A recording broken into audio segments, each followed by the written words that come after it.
Imagine looking at yourself in the mirror on December 31st, 2026, and not recognizing yourself. Not because you've aged, but because the person you see has nothing to do with who you are today. That weak version accepting mediocrity. That version complaining without acting. That version imprisoned by fears and bad habits. She's completely disappeared. In her place stands someone strong. Someone who controls their mind instead of being controlled by it. Someone who killed their demons instead of feeding them. Someone who acts while others procrastinate. Someone who finally understood the only battle that matters is the one against yourself. You think it's impossible? That you're too old to change? Too broken? Too stuck in your habits? Millions of people thought exactly like you. Then they made a choice, a radical choice, and their life shifted. The brutal truth no one tells you: 2026 will be exactly like 2025 if you do nothing differently. You'll keep promising yourself to change starting tomorrow. You'll keep postponing your dreams. You'll keep living in survival mode instead of truly living. And in a year, you'll look back with the same regrets, the same frustration, the same stagnant life. But if you apply these 8 Stoic lessons I'm giving you today, 2026 will be the year everything changed. The year you declared war on your old version. The year you became unrecognizable. The year you proved radical change is possible, even for you. Marcus Aurelius governed the Roman Empire, applying these principles amid wars. Epictetus survived slavery while remaining master of his mind. Seneca faced death with strength nothing could break. These men weren't different from you. Before we begin, if you're ready to become unrecognizable in 2026, go down to the comments and write, "Starting today, I'll be a new person. I am Stoic." Don't miss any of these lessons, especially the last one giving you the concrete action plan to transform your entire year. If you find value in this video, I encourage you to like, subscribe, and turn on notifications to continue this journey with our Stoic family. Now let's begin. Lesson 1. Declare war on your old version. There are 2 people in you, the one you are today and the one you could become, and these 2 people can't coexist. One must die for the other to live. Look at your life with brutal honesty. This person you've become, is this really you? Or is it an accumulation of compromises, fears, yeses, when you wanted to say no, abandoned dreams? You've gotten used to this version. Even if it doesn't make you happy, at least it's familiar. Your brain loves familiar. It prefers known suffering to unknown happiness. That's why you stay stuck year after year. But here's the truth. This version of you isn't permanent. It's not who you really are. It's who you became through compromises and inaction, and you can completely destroy it. Epictetus taught, "You are the blacksmith of your own soul. You have the hammer. You have the fire. The only question is, will you forge something great or stay with this shapeless piece?" Declaring war on your old version isn't self-hatred, it's love for who you can become. It's refusing mediocrity when extraordinary is possible. Identify who you must eliminate. Who is this person you're letting die in 2026? The one who always says tomorrow, the one seeking approval for every decision, the one hiding behind excuses, the one more afraid of failing than wanting to succeed. Write it. I'm letting die the person who procrastinates on everything, constantly complains, blames others, fears their potential, stays in toxic relationships, accepts mediocrity. This list is your official enemy. You can't negotiate with the enemy. Either this version dies or it keeps you prisoner another year. Now describe who you become in 2026. In 2026, I'm someone who acts immediately, tells the truth even when uncomfortable, chooses discipline over comfort, says no to bad opportunities, transforms every pain into strength. Every day, ask yourself, am I acting like the old version or the new? Your old version wants to stay in bed. Your new version gets up immediately. Your old version avoids difficult conversation. Your new version confronts it. Every small daily victory kills a piece of the old version and feeds the new, not by magic. Decision by decision, day by day. Seneca said, "It is not because things are difficult that we dare not. It is because we dare not that they are difficult." Your old version waits for it to be easy. Your new version understands action creates ease. Transformation is never comfortable. You'll feel the lack of your old habits like an addict in withdrawal. Your brain will scream for familiar comfort. Some will try pulling you back to your old version because your change confronts them with their stagnation. Good. That's proof you're winning. Discomfort is the signal you're truly killing the old version. If you feel too comfortable, if nothing changes, it's because you've transformed nothing. You've just changed your speech. If you're ready to officially declare war on your old version, go to the comments and write, "I declare war on who I was." Because 2026 will be the year you finally choose to truly become unrecognizable. Lesson 2. Kill your demons before they kill you. You have demons. Don't pretend you don't. We all do. Those destructive habits, those addictions eating you, those behaviors you repeat anyway. Lying, alcohol, pornography, drugs, cigarettes, food you use to smother your emotions, social media sucking your time. Your demons share the same goal, keeping you prisoner, keeping you weak, keeping you far from your true potential, and they're patient. Here's the truth, your demons don't disappear by themselves. On the contrary, every day you feed them, they become stronger. Every time you give in just this once, you give them more power. Maybe at some point you believed you could manage, but you woke up one day and realized they control you, that you can no longer go a day without them, that your life revolves around them. And here's the brutal reality. Either you kill your demons or they kill you. There's no gray zone, no management. They grow or they die. As long as they live, you're their slave. Name them. What you don't name, you can't fight. That substance promising peace, but stealing your health. That screen promising connection, but stealing your years. That habit promising pleasure, but leaving you empty and ashamed. Epictetus taught, "No man is free if he is not master of himself." As long as your demons control you, you're not free. They decide your days, your emotions, your life. The good news, and this is damn good news, is you have everything within you to destroy them. You just need one thing, a total, non-negotiable, absolute decision. Not, "I'm trying to stop." Not, "I'll reduce." Now. Today. It's over. Never again. This decision must come from deep within you, because you refuse to be slave one more minute, because your freedom is worth more than temporary comfort. Here's how to kill your demons in 2026. First, understand the demon always lies.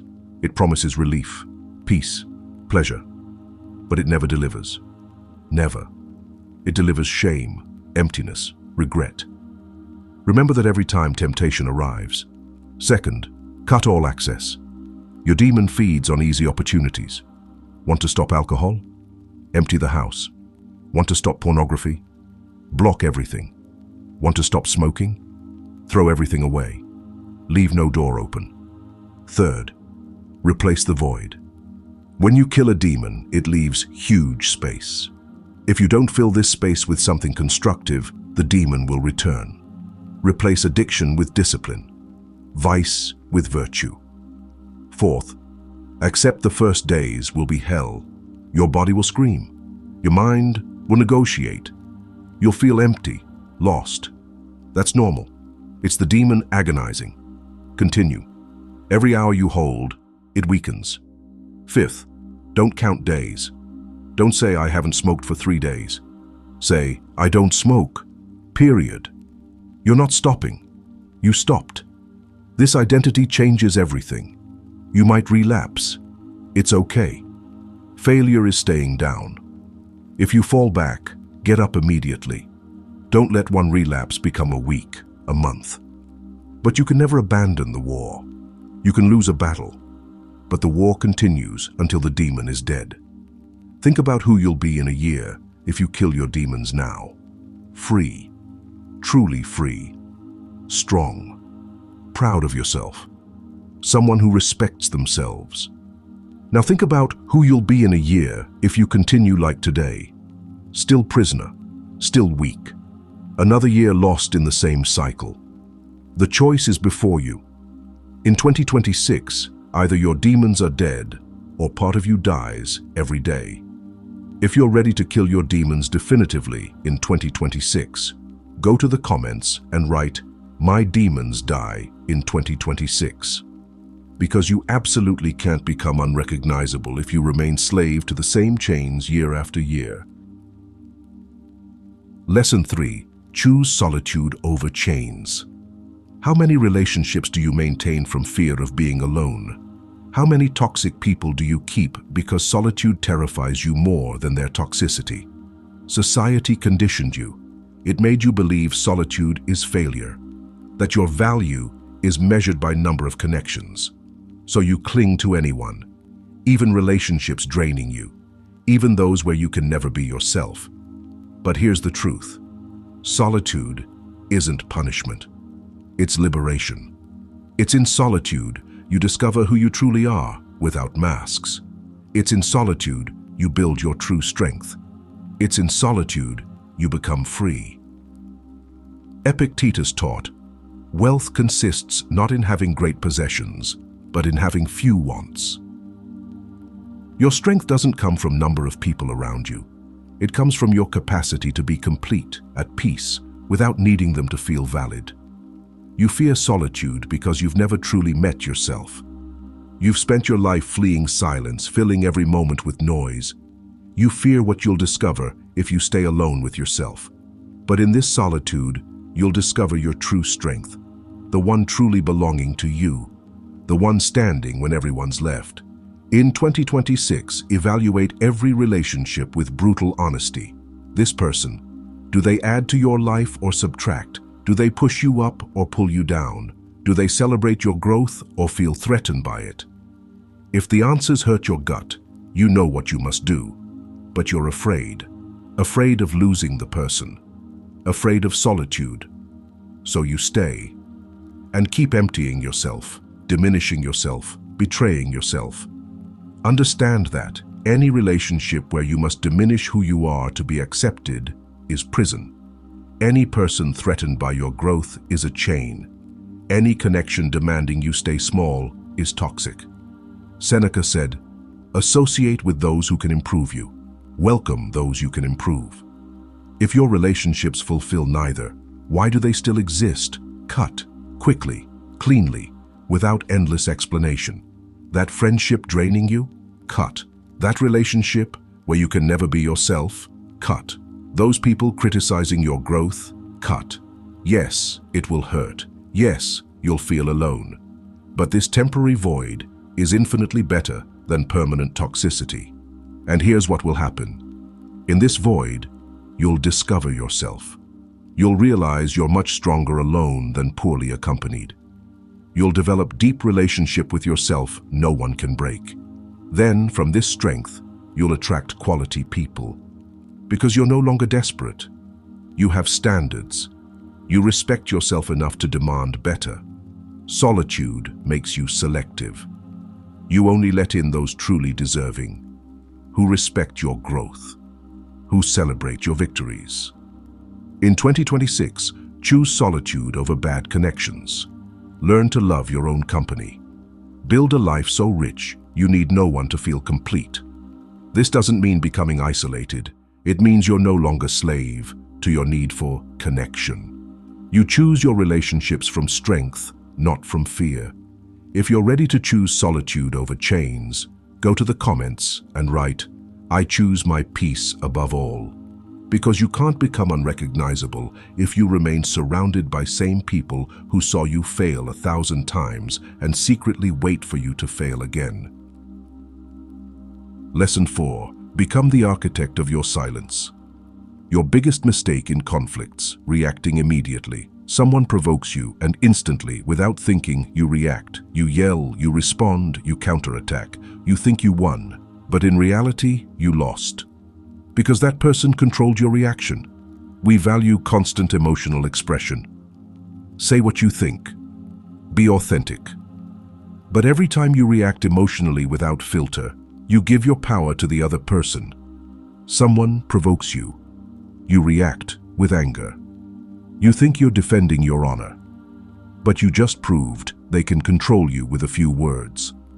They have power, not you. Epictetus taught, if someone tells you someone spoke badly of you, don't look for excuses, but answer, he didn't know my other defects, otherwise he wouldn't have mentioned only those. You see the mastery? Zero anger, zero defense, just total control of his inner state. That's being architect of your silence. In 2026, understand, every automatic emotional reaction is power loss. Every time you let someone take you out of your calm, you give them control. As long as others can control you with their words, you're not free. 90% of situations deserve no reaction. That person who cut you off? No reaction. That colleague who took credit for your work? No immediate reaction. Calm observation, not automatic reaction. Silence isn't weakness, silence is concentrated power. When everyone screams, the one staying calm dominates. When everyone reacts emotionally, the one observing wins. Marcus Aurelius wrote, "The best revenge is not to become like your enemy." When someone is toxic, your strength isn't responding at same level. Your strength is staying so far above their toxicity, can't even reach you. The silence I'm talking about isn't emotional suppression. It's true Stoic mastery. Feeling the emotion, acknowledging it, then choosing not to act from it. Between stimulus and your response, create sacred space. Someone provokes you. Don't respond immediately. Breathe. Count to 10. In this space, you take back your power. Ask yourself, does this situation deserve my energy? Does this person deserve my peace? Will my reaction improve or worsen the situation? Most times, silence will be the most powerful answer. Seneca said, "The greatest remedy for anger is delay. Never respond hot. Never. Wait. Let emotion calm. Then, from your calm, decide if response is even necessary." Often, after 24 hours, the situation seeming urgent doesn't even deserve your attention. The comment angering you is insignificant. The provocation is ridiculous. Here's how to build this sanctuary in 2026. First, identify your triggers. What makes you automatically react? Certain words? Certain people? Know your weak points to protect them. Second, practice pause before response. Every time a trigger arrives, mandatory pause. Breathe 3 times before considering response. Third, choose your battles. Not every provocation deserves war. Not every wrong opinion deserves correction. Save your energy for what matters. Fourth, develop your inner calm. Meditate daily. Spend time in silence. External silence strengthens inner silence. True power is never in your voice's strength. It's in your calm's depth. Someone can yell, insult, provoke, and you stay like a mountain, immobile, unshakable, master of yourself. This mastery deeply unsettles people. They can't control you. They can't make you dance. It bothers them, frustrates them. In 2026, let your silence become legendary. Let people know you don't react emotionally, that you never participate in dramas, that you never descend to their level. If you're ready to become architect of your silence, go to the comments and write, "My silence is my power." Because you absolutely can't become unrecognizable if you keep frantically dancing to every minor provocation's rhythm. Lesson 5. Do today. What you've been postponing for years. Starting today, I'll be a new person. How many times have you said that? How many Monday mornings, how many January 1sts that led nowhere? Millions of people make themselves the same promise. They feel the same momentary conviction. Then nothing changes. Absolutely nothing. Why? Because saying starting today changes nothing. These are empty words. It's what you actually do today that changes everything. That project you must start, but stays in your head. That conversation you must have, but avoid. That habit you must install, but will start soon. That dream you must pursue, but waits for the right moment. Procrastination is the tomb of all dreams. It lets you keep the illusion of potential without ever facing execution's reality. Seneca wrote, "It is not that we have little time, but that we waste much of it." You have time. You choose to waste it. Look at your day. How many hours on your phone? How many hours in front of Netflix? How many hours in activities bringing nothing? Then you say, "I don't have time." You have time. You lack discipline. You lack courage to do what truly matters instead of what's easy. Marcus Aurelius reminded himself, "Don't act as if you had 10,000 years to live. Death hangs over you. While you live, become good." Think, if you knew you'd die in a year, would you keep postponing? No. You'd act immediately. You'd stop wasting your time. You'd become very clear about priorities. So why wait? What must happen for you to start living instead of just existing? You're waiting for perfect moment. It doesn't exist. You're waiting to be ready? You never will be 100%. You're waiting for it to be easier? It never will be. The only difference between now and later is that later you'll have wasted even more time. You'll be even older. You'll have even more regrets. Epictetus asked, "How much longer will you wait before demanding the best of yourself?" How many lost years? Here's what you'll do in 2026. Not plan, do, act, execute. Identify the thing you've been postponing longest. You know what I'm talking about. It comes immediately to mind. Break it down into smallest possible action. If you must write a book, write one sentence. If you must launch a business, register domain name. If you must have a conversation, type first word. Then do this action. Today. Not tomorrow, not next week. Today. Now. Because here's the secret. Action creates motivation, never the reverse. You won't magically wake up motivated. You'll act despite motivation's absence, and this action will create momentum. First step is always hardest, but once you've started, continuing becomes easier. An object in motion stays in motion.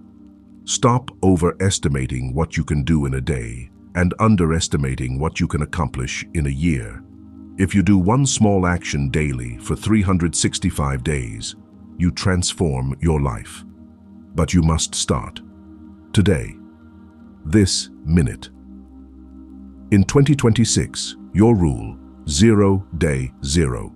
No day passes without at least one action toward what matters, even microscopic, even if you're exhausted. 0 exceptions.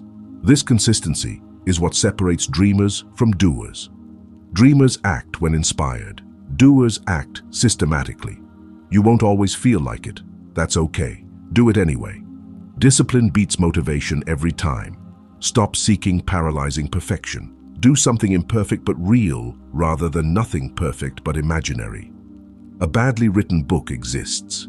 A perfect book in your head exists nowhere. The regret of not trying is infinitely worse than regret of failing. If you try and fail, at least you know. You learn. But if you never try, you'll live with what if. In 2026, eliminate all what ifs by acting.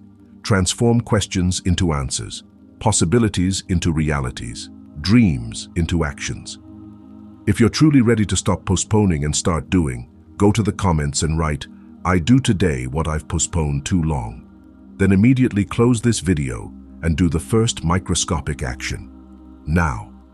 Because you'll never become unrecognizable if you keep doing tomorrow what you could do today. Lesson 6. Forgive yourself for yesterday, build yourself for tomorrow. The weight of regrets, past mistakes, missed opportunities, wasted years. This burden carried by millions, looking back and seeing only lost time.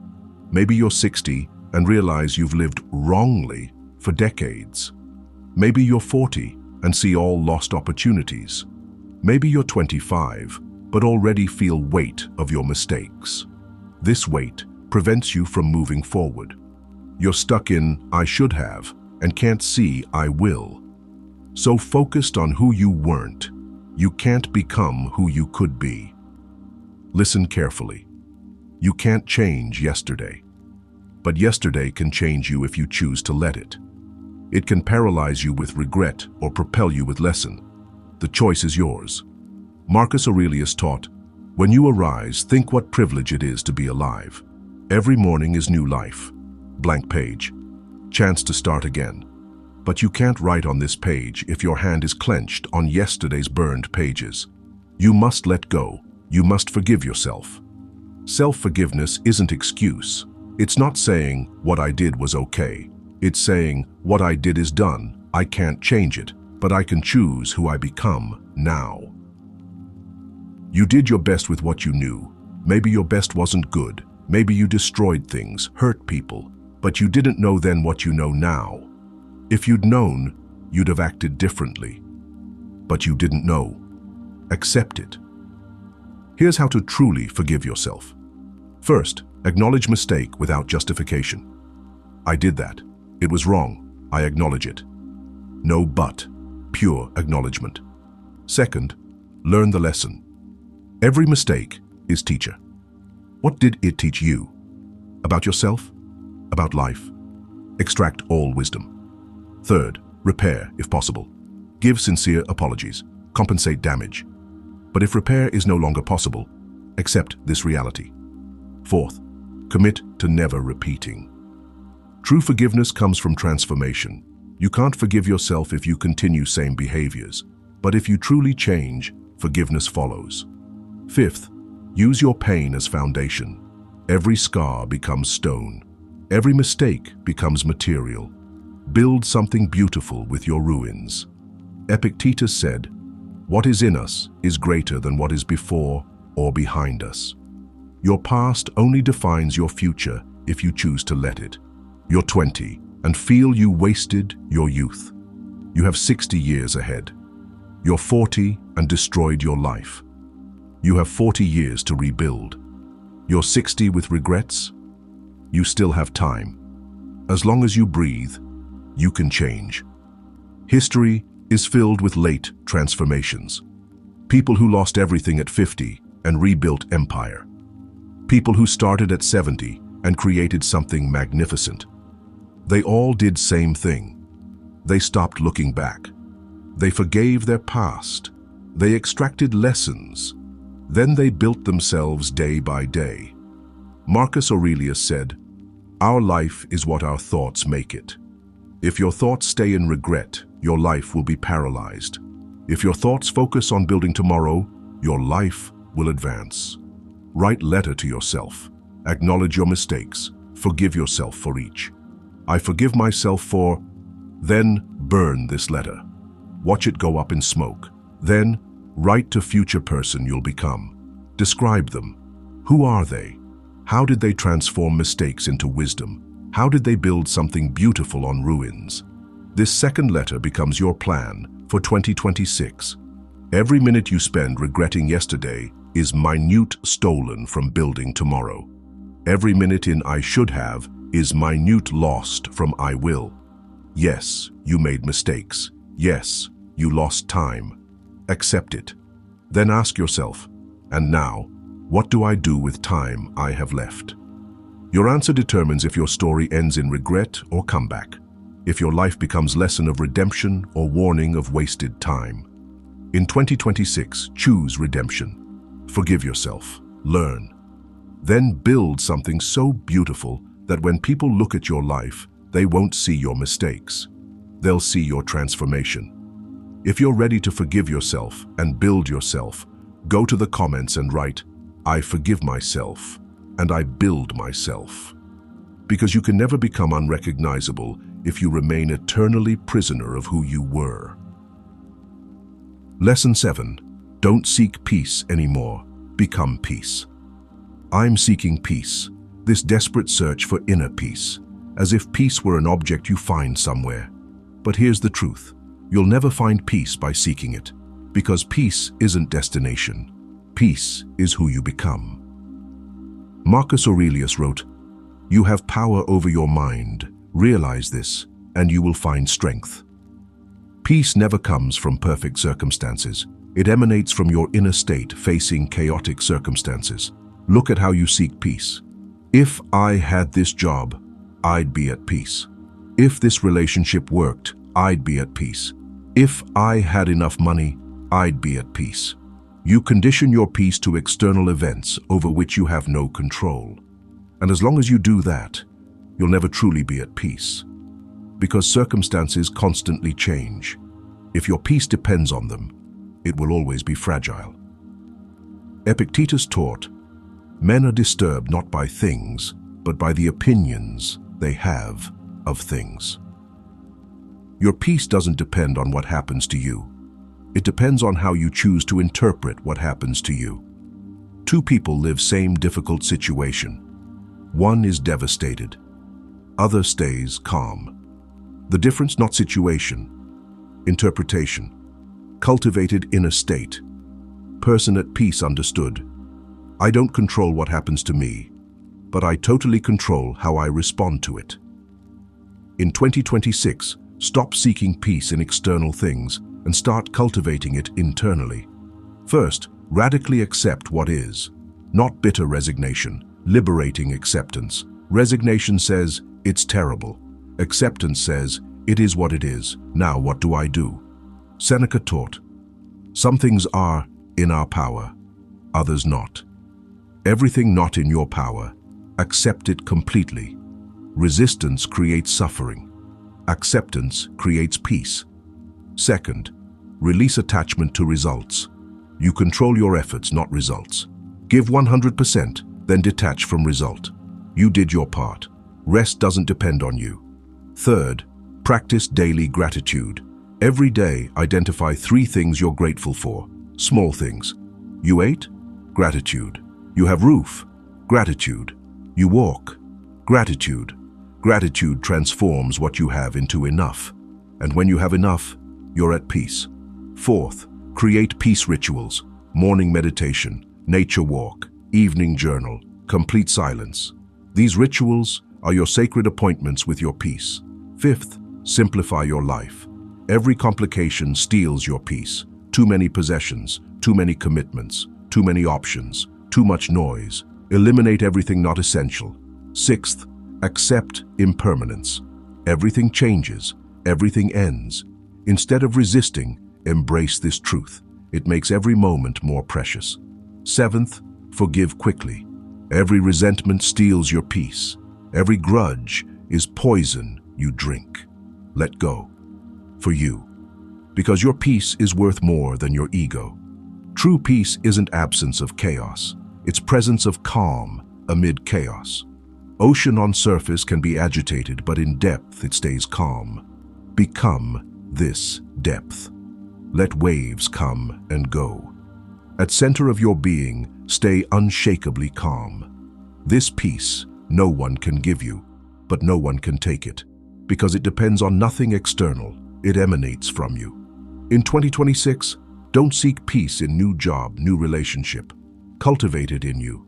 Become so anchored in your peace, nothing external can steal it. People will ask, how do you stay so calm? And you'll know, because I stopped seeking peace outside and built it in me. If you're ready to become peace, go to the comments and write, I am the peace I was seeking. Because you'll never become unrecognizable if you remain dependent on random external circumstances for your inner peace. Lesson 8. Live like 2026 is your last chance. This final lesson is most important of all. Why? Because it could literally be true. 2026 could truly be your last full year, your last chance to become who you're meant to be. Your last opportunity to truly live instead of just existing. You don't like thinking about it. No one likes confronting their mortality. so you live comfortably as if you had infinity of time ahead. As if tomorrow were automatically guaranteed. As if you could always postpone to later without consequence. But Marcus Aurelius meditated daily. You could leave life right now. Let that determine absolutely what you do and say and think. Every day could statistically be last. Live accordingly, act accordingly. This is absolutely not morbid.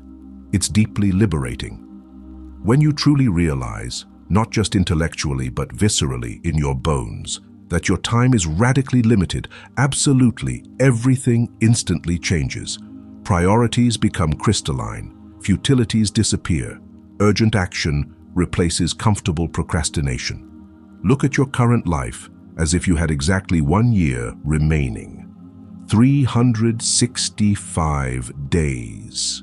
What would you radically do differently? What would you immediately stop? What would you start today? Who would you urgently become? Now realize soberly, you might truly just have 1 year.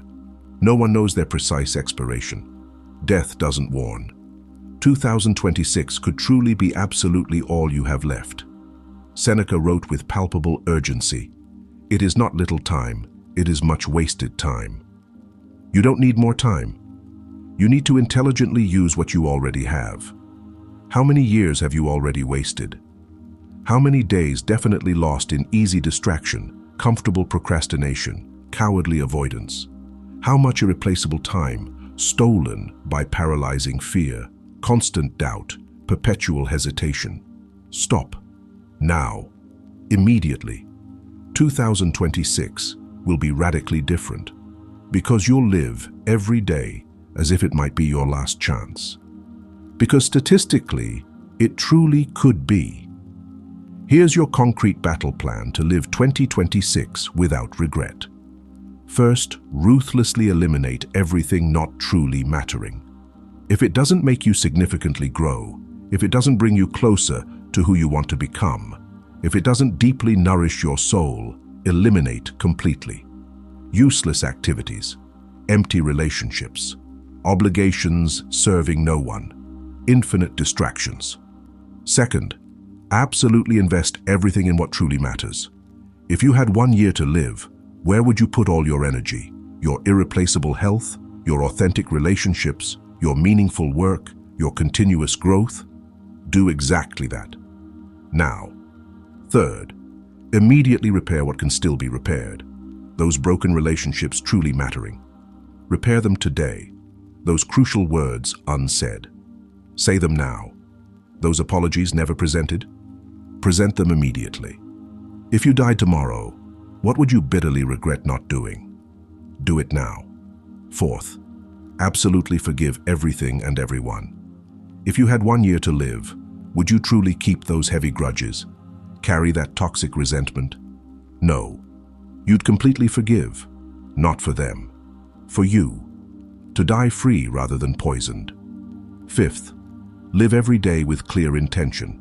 Define your intention. Consciously decide who you'll be today.